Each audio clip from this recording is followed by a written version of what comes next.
আমি বেছে নিব ফুটবল প্লেয়ারদের মধ্যে কার বডি ফিটনেস সবচেয়ে ভালো।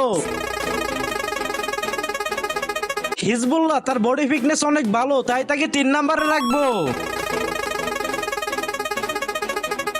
স্পিড, তার বডি ফিটনেস অনেক খারাপ, তাই তাকে 5 নম্বরে রাখবো।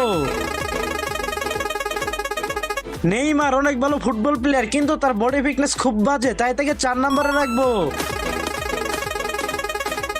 মেসি অনেক ভালো ফুটবল প্লেয়ার এবং তার বডি ফিটনেস অনেক ভালো, তাই তাকে 1 নম্বরে রাখবো। রোনালদো, তাকে আমি অনেক ভালোবাসি, তার বডি ফিটনেস অনেক ভালো, তাই তাকে 2 নম্বরে রাখবো। এবার আপনারা বলেন কার বডি ফিটনেস সবচেয়ে ভালো। Messi fans like subscribe, Ronaldo fans